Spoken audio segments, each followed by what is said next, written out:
CUT का exam है, उसके अंदर बचे हैं कुछ दिन। अब यहां से आगे साइंस के स्टूडेंट्स की अगर हम लोग बात करें तो क्या उनका फाइनल प्लान होना चाहिए जिससे वो उन्होंने सपना देखा है कि सर मुझे 250 में से 250 स्कोर करना है और हर एक सब्जेक्ट के अंदर सबसे बेस्ट अपना देना है। तो उसके लिए जरूरत है इंपॉर्टेंट टॉपिक्स को जानने की कि ऐसे कौन से टॉपिक्स हैं जिनसे हर साल सवाल पूछा जाता है या वो वेटेज सबसे ज्यादा रखते हैं। तो इसी की बात करने वाले हैं इस वीडियो के अंदर। और ये जो टारगेट है कि सर अब भी आप लोग पढ़ के 900 प्लस का स्कोर है उसको लेके आ सकते हो। यहां पे डिटेल में मैं आप सभी को फिजिक्स, केमिस्ट्री और मैथ्स के बारे में बताने वाला हूं जिससे आप सभी के सारे डाउट्स दूर हो जाएं और आपने जो सपना देखा है उसकी तरफ आप आगे बढ़ जाएं। तो चलिए शुरू करते हैं। सबसे इंपॉर्टेंट आप सभी ने देख लिया होगा अभी तक कि यार बहुत सारे पेपर्स लगे हैं जिसके अंदर डिफिकल्टी लेवल इंक्रीज हुआ है। तो थोड़ा सा अपने आप को अभी से ही लेवल अप करने की जरूरत है, जिसके लिए ऑलरेडी हम भी प्लान कर रहे हैं, लेकिन आप लोग भी थोड़ा सा लेवल अप होकर चीजें करने की जरूरत है। ये जो टॉपिक्स हैं इनको थोड़ा डिटेल में आप लोग पढ़ लीजिएगा जिससे आपका काम आसान हो जाए। सबसे पहले अगर मैं यहां पर बात करता हूं तो वो आप सभी को नजर आएगा कि क्या क्या चीजें इसके अंदर है। तो देखिए यहां पर मैं बात कर रहा हूं फिजिक्स, केमिस्ट्री, मैथ्स के इंपॉर्टेंट टॉपिक्स की जिनको जानना आपके लिए जरूरी है। सबसे पहले मैं बात करता हूं फिजिक्स की। फिजिक्स के अंदर क्या इंपॉर्टेंट है तो देखो यार, चैप्टर नंबर 1 की बात की जाती है तो आप कूलम्ब्स लॉ आप लोग कर लीजिएगा। दूसरा टॉर्क की बात आती है, टॉर्क के साथ ही आप लोग पोटेंशियल एनर्जी और फ्लक्स है थोड़ा सा देख लीजिएगा, और गॉस थ्योरम है और इसकी जो एप्लीकेशंस है इनको आप लोग कर लीजिए क्योंकि हर साल यहां से सवाल आप सभी को देखने को मिलता है। चैप्टर नंबर 2 की बात करते हैं तो इक्विपोटेंशियल सरफेस है। इसके अलावा आप लोगों का सिस्टम ऑफ टू चार्जेस की अगर हम लोग बात करते हैं, पोटेंशियल एनर्जी अभी पूछी गई है लेकिन हो सकता है 3 पे भी वो चले जाए, तो थोड़ा सा 3 का फॉर्मूला है वो भी आप सभी को देखने की जरूरत है। कैपेसिटेंस की बात करते हैं तो पैरेलल प्लेट कैपेसिटर से रिलेटेड सवाल बहुत ज्यादा आते हैं जिसके अंदर डायलेक्ट्रिक को इंट्रोड्यूस कराया जाता है और वहां पर आपसे सवाल पूछा जाता है, तो इनको भी आपको देखने की जरूरत है। इसके अलावा अगर हम लोग आगे जाते हैं तो आप सभी यहां पे देखेंगे थर्ड चैप्टर के अंदर ड्रिफ्ट वेलोसिटी और इसकी जो रिलेशनशिप है वहां से सवाल आते हैं। साथ ही साथ टेंपरेचर डिपेंडेंसी ऑफ रेजिस्टेंस हुआ, किरचॉफ रूल हुआ, व्हीटस्टोन ब्रिज हुआ, तो इनको भी आप लोगों को करने की जरूरत है। वहीं अगर मूविंग चार्ज एंड मैग्नेटिज्म की बात करता हूं तो इसके अंदर आप लोगों का जो दो पैरेलल करंट कैरिंग कंडक्टर्स है उनके बीच में कौन सा फोर्स लगता है, साथ ही साथ अगर एंटी पैरेलल है तो क्या होगा, इनके बीच में लगने वाला फोर्स कितना होता है, फोर्स पर यूनिट लेंथ कितना होता है, ये सारी चीजें आप सभी से पूछी जाती है। तो मूविंग जो कॉइल गिल्वेनोमीटर है उसके बारे में आप सभी को पता होना चाहिए, उसका कन्वर्जन कैसे होता है, सेंसिटिविटी की अगर हम लोग बात करते हैं तो क्या इंपैक्ट आता है, करंट सेंसिटिविटी क्या होती है, वोल्टेज सेंसिटिविटी क्या होता है और कन्वर्जन में कैसे चीजें होती हैं। साथ ही साथ एम्पियर्स लॉ है, इसकी एप्लीकेशन है और एक इनफाइनाइटली लॉन्ग स्ट्रेट वायर है उसकी वजह से भी चीजें आप सभी से पूछ ली जाती हैं। अगर आपके पास टाइम बचता है तो करंट केयरिंग जो आप लोगों का सर्कुलर लूप होता है उसके सेंटर के ऊपर कितना मैग्नेटिक फील्ड होता है वो भी आप लोग वहां पे देख लीजिएगा। आगे अगर हम लोग जाते हैं 5th चैप्टर के अंदर तो bar magnet as equivalent solenoid का जो फॉर्मूला वहां से भी चीजें पूछ ली जाती है, लेकिन जो पिछला ट्रेंड देखा गया मैंने इसलिए इसको डाला है क्योंकि अभी तक नहीं पूछा गया लेकिन हो सकता है पूछ लिया जाए। इसके अलावा अगर हम लोग यहाँ पे बात करें तो आप लोगों के लिए जो पैरामैग्नेटिक है, फेरोमैग्नेटिक है, डायमैग्नेटिक है क्या होते हैं, इसके अलावा इसके एग्जांपल्स क्या होते हैं, उन सभी को भी आप लोगों को देख लेना है। साथ ही साथ torque on a magnetic dipole की बात करेंगे तो उसको भी पता होना चाहिए टॉर्क कितना होगा, और यहीं पे आप लोग थोड़ा सा देख लीजिएगा कि भैया एनर्जी का क्या इंपैक्ट आता है पोटेंशियल एनर्जी की जब बात की जाती है।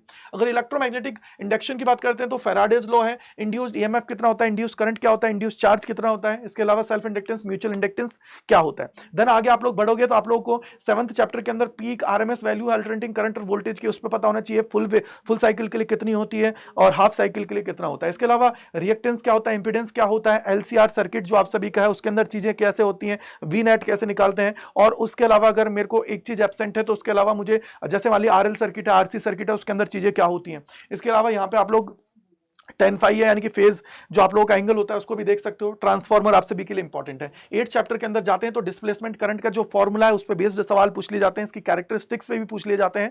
थोड़ा सा कैरेक्टरिस्टिक जो 8-9 है उनको बस रीड आउट कर लीजिएगा, ज्यादा अंदर जाने की जरूरत नहीं है। इसके अलावा इलेक्ट्रोमैग्नेटिक जो स्पेक्ट्रम है उसको थोड़ा पढ़ लीजिएगा क्योंकि वहां से आप लोगों से पिछली बार सवाल पूछा गया था कि भैया इंक्रीजिंग ऑर्डर डिक्रीजिंग ऑर्डर में रखिए। उसके अलावा प्रोडक्शंस के मेथड क्या होते हैं अगर मैं बात करता हूं यहाँ पे IR की, उसके अलावा अगर मैं विजिबल रेज की बात करता हूं या फिर आप लोगों से पूछ लिया जाएगा रेडियो का, माइक्रो का क्या होता है, तो उनके मैथ्स दी कॉलम में पूछ लिया गया था। इसके अलावा आप लोग आओगे तो 9th चैप्टर के अंदर आप लोगों को TIR और जो ऑप्टिकल फाइबर है उसके बारे में, लेंस मेकर्स फार्मूला, इसी के साथ लेंस मेकर से थोड़ा सा पहले आप लोग का एक स्पेरिकल सरफेस का भी फार्मूला होता है उसको भी आप लोग कर लीजिएगा, जहां पे आप लोग लिखते हो ना कि भैया μ2/v है माइनस μ1/u है equal to μ2 - μ1 divided by r, आप सभी का वहां से कर लीजिएगा। माइक्रो और जो एस्ट्रोनॉमिकल टेलीस्कोप है वो आप सभी का क्या होता है, किस तरीके से चीजें होती है। अगर मैं वेव ऑप्टिक्स की बात करता हूं तो इंटरफेरेंस है, कोहेरेंट सोर्सेज है, और जो आप लोगों का यहाँ पे आप लोग देखोगे तो इंटरफेरेंस ऑफ लाइट क्या होता है, आप लोग का ब्राइट में क्या होता है, डार्क में क्या होता है, उनको थोड़ा सा देख लेना है। फिर YDSC के अंदर चीजें आप लोगों को देख लेनी है, एनथ ब्राइट में क्या होता है, डार्क में क्या होता है, फ्रिंज विड्थ क्या होती है, एंगुलर विड्थ क्या होती है, किस पे इंपैक्ट होता है या नहीं होता है, अगर मैं दोनों को अलग अलग वेवलेंथ पे दूंगा तो क्या होगा, तो वो सारी चीजें आप लोग वहां पे देखोगे। तो आप लोगों को पता होना चाहिए कोहेरेंट सोर्स की बात करते हैं और फ्रीक्वेंसी सेम पे आप लोग जाते हैं तो इस चीजों को कैसे हम लोग इंपैक्टफुल बनाते हैं। इसके अलावा आप लोग यहीं पे देखोगे तो और क्या है, इसके अलावा चैप्टर नंबर 11 पे आते हो तो आप लोग को आइंस्टीन का फोटो इलेक्ट्रिक इक्वेशन है, वहां से सवाल पूछे जाते हैं, तो याद रखिएगा थोड़ा सा उस इक्वेशन को थोड़ा सा डिटेल में कर लीजिएगा और ग्राफ्स वगैरह है उनको देख लीजिएगा। डी ब्रॉयज रिलेशनशिप से सवाल आते हैं, अल्फा पार्टिकल स्कैटरिंग एक्सपेरिमेंट से आते हैं, nth radius of nth orbit की बात करते हैं, वेलोसिटी पे बात करते हैं, टोटल एनर्जी पे रिलेशन क्या होता है और पोटेंशियल एनर्जी का रिलेशन क्या होता है काइनेटिक एनर्जी के साथ या फिर टोटल एनर्जी के साथ, तो ये थोड़ा सा आप लोग को पता होना चाहिए। देन इसके बाद में 13वें चैप्टर में आप लोग आते हो तो यहाँ पे आप लोगों का साइज और न्यूक्लियस की साइज है और उसके और भी जो कंपोजिशंस हैं उन पे क्या इंपैक्ट आता है, साथ ही साथ आप लोग बोलोगे मास डिफेक्ट क्या होता है, एनर्जी जो मैं अगर न्यूक्लियन की बात करता हूं तो वो कैसे होता है, इसके अलावा वेरिएशन जो कर्व है उसको बारे में पता होना चाहिए थोड़ा सा, क्योंकि वहां से सवाल पूछ ले जाते हैं। अगर 14वें चैप्टर में आओगे तो सेमीकंडक्टर की बात करते हैं तो इंट्रिंसिक और एक्सट्रिंसिक सेमीकंडक्टर क्या होता है, पी और एन टाइप क्या होता है उसको देखेंगे, और पीएन जंक्शन डायोड क्या होता है और एप्लीकेशन जंक्शन जो आप लोग देखोगे ना रेक्टिफायर जो आप लोग का है उस पर इंपॉर्टेंट है, क्योंकि पिछली बार एक सवाल पूछा गया था जहां पे बोला था कि यार आप लोग का फुल वेव रेक्टिफायर है तो उसके अंदर आप लोगों का जो इनपुट फ्रीक्वेंसी इतनी है आउटपुट फ्रीक्वेंसी क्या होगी, रिपल फ्रीक्वेंसी क्या होगी, ये तुमसे पूछ लिया गया था। तो एटलीस्ट तुम लोग अगर इन टॉपिक्स को भी कर लोगे तो तुम्हारा अच्छा स्कोर पहुंच जाएगा, इनको डिटेल में कर लेना है, बस ये याद रख लीजिएगा। इसी तरीके अगर मैं केमिस्ट्री में आता हूं तो केमिस्ट्री में भी आप लोग देखोगे ये इंपॉर्टेंट टॉपिक्स है। अगर मैं फिजिकल केमिस्ट्री की बात करता हूं तो स्क्रीनशॉट आप लोग ले लीजिए, ये फिजिकल केमिस्ट्री के आप लोग के इंपॉर्टेंट है। इनऑर्गेनिक की बात करते हैं तो ये सारे के सारे इंपॉर्टेंट है। वहीं अगर मैं ऑर्गेनिक की बात करता हूं तो ये आप सभी के इंपॉर्टेंट है, तो इसका स्क्रीनशॉट आप लोग ले लीजिए जिससे आपका काम हो जाएगा। मैंने इंपॉर्टेंट टॉपिक्स आप सभी के लिए बता दिए। साथ ही साथ अगर आप लोग मैथ्स के अंदर आते हो तो यहां पे मैंने देखो टाइप वाइज डाल दिया कि टॉपिक्स क्या है, टाइप वाइज कौन कौन से इंपॉर्टेंट होते हैं। तो रिलेशन एंड फंक्शन में ये आप लोगों का है कि कितने टाइप्स के आप लोगों के रिलेशंस होते हैं, वो सारी चीज आपको पता होनी चाहिए। गिवन फंक्शन में चेक 1 या ऑन टू और नॉट, उस पर भी आप लोग जा सकते हो। नंबर रिलेशन की बात आप लोग यहां पे करोगे।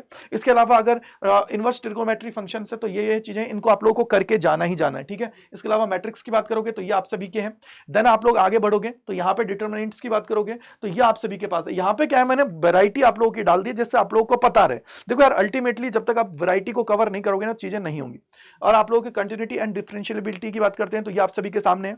इसके बाद में आप लोग आओगे तो सीयूटी की अगर हम लोग बात कर रहे हैं तो यहाँ पे एप्लीकेशन ऑफ डेरिवेटिव्स की बात करते हो तो ये सारी चीजें ये क्या है टाइप वाइज है कि किस टाइप का कब कंपेरिजन आप लोगों को करना चीजें करनी है। इंटीग्रल्स में ये आप सभी के सारे हैं तो इनको भी देख लीजिएगा। साथ ही साथ अगर आप लोग यहाँ पे देखोगे एओआई के अंदर तो ये आप लोगों का है। डिफरेंशियल इक्वेशंस के अंदर इतना आप लोगों को पढ़ना है। वेक्टर अलजेब्रा के अंदर ये आप सभी को कवर करना है। 3D के अंदर इतनी चीजें हैं। लीनियर प्रोग्रामिंग प्रोग्राम्स हैं उन पे मतलब एक दो सवाल आप लोगों को एटलीस्ट कर लेना है जिससे आपका काम हो जाए। वहीं अगर प्रोबेबिलिटी की बात करते हो तो इन सारी चीजों को आप लोगों को देख लेना है। आई होप आप लोग समझ गए होंगे। तो ये इंपॉर्टेंट चीज है जो मैंने आप सभी को बता दी है जिससे आप लोग चीजों को कर लेंगे। तो मैंने बेसिकली फिजिक्स केमिस्ट्री और मैथ्स आप सभी को बता दिया। इसका स्क्रीनशॉट लो के अपने पास रख लीजिएगा या फिर इसकी जो पीडीएफ है मैं आपको कमेंट पिन में करवा दूंगा जिससे आपका काम हो जाएगा। तो इनको अच्छे से कर लीजिएगा यार जिससे 900 प्लस का जो स्कोर आप लोग देख रहे हो वो आपका कंप्लीट हो जाए। हर एक टॉपिक यहाँ पे वेल रिसर्चड है टीम के साथ कि कौन कौन से टॉपिक से सवाल पूछे गए हैं, राइट है। इसके बाद में अब जरूरत क्या है, बोलो सर देखो ये टॉपिक्स हमने कर लिए मेरे भाई, देखो टाइम बहुत कम है। अब ये नहीं कि बहुत टाइम पड़ा है, हो सकता है तुम्हारा पहले दिन ही एग्जाम हो जाए, हो सकता है तुम्हारा 5वें दिन हो सकता है तुम्हारा 25 तारीख को एग्जाम हो, लेकिन आप लोगों को अभी से ही अपने आप को तैयार करना पड़ेगा। प्रैक्टिस दब के करनी पड़ेगी, प्रैक्टिस के साथ मॉक टेस्ट लगाने पड़ेंगे। जब तक मॉक टेस्ट नहीं लगाओगे चीजें नहीं होंगी। और अड्डा 24/7 ने आप लोगों के लिए already free of cost mock test provide करा रखे हैं जिसमें आप लोग क्या करोगे, जो आप लोग ऐप के अंदर जाते हो फ्री सेक्शन के अंदर ही आप लोगों को सेक्शनल टेस्ट अवेलेबल है, फुल लेंथ टेस्ट अवेलेबल है, उनको आप लोग लगा सकते हो। उसके अलावा निचोड़ के टेस्ट आप लोगों के लिए प्रोवाइड किए गए हैं, तो निचोड़ की जो आप लोगों की क्लासेस हैं उसके अंदर आप लोग जाके देख लीजिए। बहुत सारा फ्री मटेरियल आप सभी के लिए, बट उनको लगाने की जरूरत है आप सभी को। इसके अलावा आप लोगों के लिए ऑल इंडिया टेस्ट कराया गया, उसको भी आप लोग दे सकते हो। अब सबसे बड़ी बात है कि नहीं सर हमें तो और भी लगाना है, तो आप लोग देखो अड्डा 24/7 का जो हमारा प्लेटफॉर्म है उसके ऊपर भी आप लोग जा सकते हो, टेस्ट वहां लगा सकते हो। सारी चीजें अवेलेबल है, रियल टाइम फील होगा आप सभी का, सेक्शनल टेस्ट भी है, एआई रिपोर्ट आप सभी का है, ऑल इंडिया रैंक भी आपको पता लगेगा, लेटेस्ट एग्जाम पैटर्न पे बेस्ड है। तो ये आप लोग कर सकते हो। अब आपको क्या करना है, अगर करना चाहते हो एनरोल, फ्री मैंने आपको बता दिया है, अगर पेड में भी एनरोल करना चाहते हो तो कर सकते हो। इसके लिए कूपन कोड Y485 है, वो लगा लीजिएगा। Y485 लगा के आप सभी को मैक्सिमम डिस्काउंट मिल जाएगा। gajendra.kumar@adda24/7 पे मेल कर दीजिएगा अगर कोई डाउट है तो। समझ आ गया? तो मैंने आपको ये बता ही दिया। तो आप सभी का बहुत बहुत शुक्रिया मेरे साथ जुड़ने के लिए CUT अड्डा 24/7 के ऊपर। और आई होप आपको इससे बहुत मदद मिलेगी। कमेंट सेक्शन के अंदर जरूर बता के जाइएगा कि हाँ सर, इन टॉपिक्स को हम लोग कवर करेंगे और 900 प्लस का स्कोर है उसको अचीव करेंगे और मेहनत करते हुए आगे बढ़ेंगे। आई होप आप सभी को समझ में आ गया होगा। तो मिलते हैं इस प्रकार के और वीडियोस में CUT अड्डा 24/7 के ऊपर। और कमेंट सेक्शन के अंदर बताइएगा कि और क्या चीज आप चाहते हो जिससे आपका स्कोर इंप्रूव हो, वो आपके लिए हम लोग प्रोवाइड करें। So thank you and bye bye to all.